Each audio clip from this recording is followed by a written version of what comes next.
Monday morning. We just fed and watered everyone before heading out. I was about to find out what happens when you say walkies in a house full of dogs. I'm liable to get fairly excited there. There used to be a rule that when you get to the gates everybody has to sit.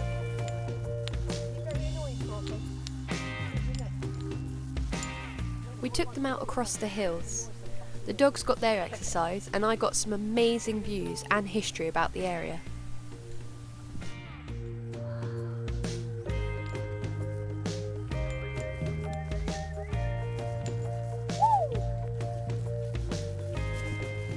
Sally was very well versed in the history of her surroundings.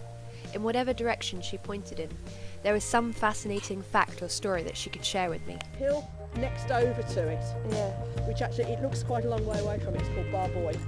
Barboy, and the biggest one there is Shehy. Shehy is the biggest one in the area. And if you look part ways down the mountain, you can see the very dark piece of forestry, and it comes up like a wedge like that. Yeah. That's one half of what used to be a big farm that was divided into two. And this is definitely something Woofing has over being an average tourist. You get a completely unique perspective from someone who's lived there for most of their life, without having to pay for a seriously expensive tour guide.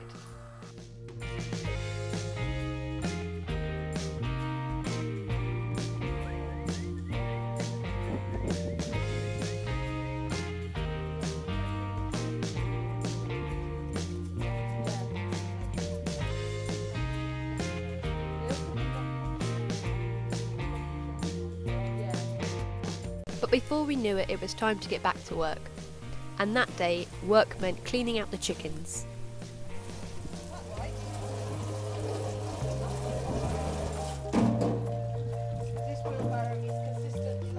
For those of you who are blissfully ignorant, chicken poop is gross. Not that there's really any type of poop that isn't gross. It just, over the course of the winter, this poop had got wet and frozen into the concrete, so we were there literally chiseling the poop off the concrete, and it went everywhere. Not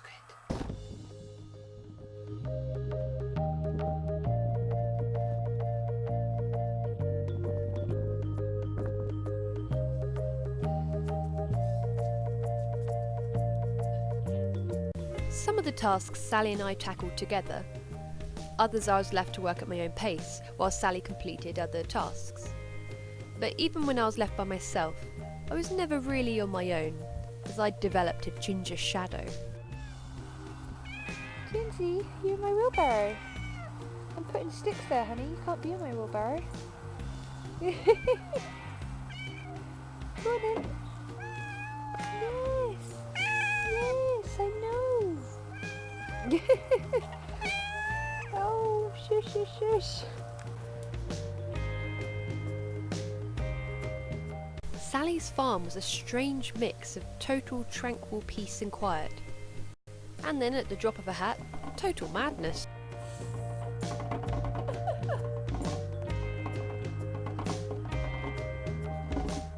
Dinner normally meant long, captivating conversations about travelling, Irish history, or environmental activism. That night I got to learn a lot more about the entire concept of organic food in a way that had never truly occurred to me before. While standards differ worldwide, the general rule is that the produce must be created without the use of pesticides, artificial fertilisers or growth hormones. They're often animal friendly too, with humane slaughtering and, during their lifetime, free range. So it means that the animals that you eat, if you eat meat, also had a happier life up until they became birds and chicken nuggets. Reading the backs of most food packaging nowadays, it won't take long for you to see a list of scary chemicals that you've never even heard of. And it's no big secret that most of our food is sprayed with or injected with pesticides, artificial fertilisers and other chemicals. Look at this guy. If you need to be wearing a hazmat suit around this stuff, then I don't want to eat it.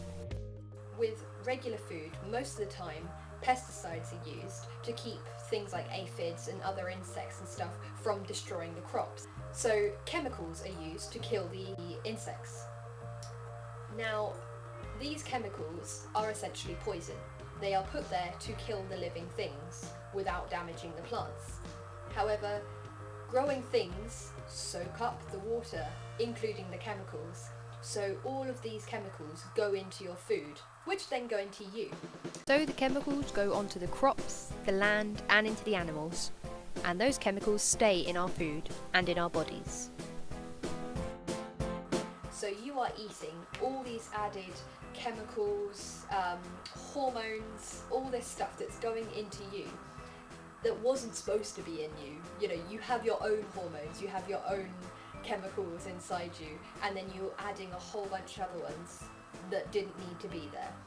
So it's no wonder really that we have a sudden spike in kids going through puberty earlier, because again, their food is filled with hormones, and all different research has been conducted to prove that the different diseases and cancers and things that we have around now can be activated or at least irritated by the chemicals that are in the products that we are putting into our bodies. Enter at your own risk. What about eat at your own risk?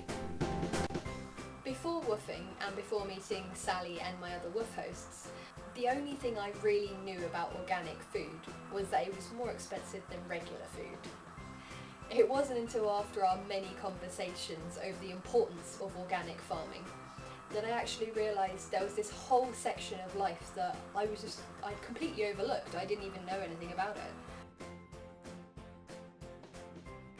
It is true that organic food and organic products are slightly more expensive than the mass-produced ones. That's because it takes more time and effort into creating these products, and also you get the added guarantee that they're going to be good for you, that they don't have all these extra chemicals and hormones and processes done to them. It's just completely 100% natural food. I do understand that it's a lot easier and more cash friendly really to go with the regular run-of-the-mill stuff. I still eat regular run-of-the-mill stuff. I haven't completely swapped to organic food, although I'd like to if money allowed. Really, I think for the sake of your own health, it's a good idea to at least check out on the packet what's gone into your food before you put it inside you.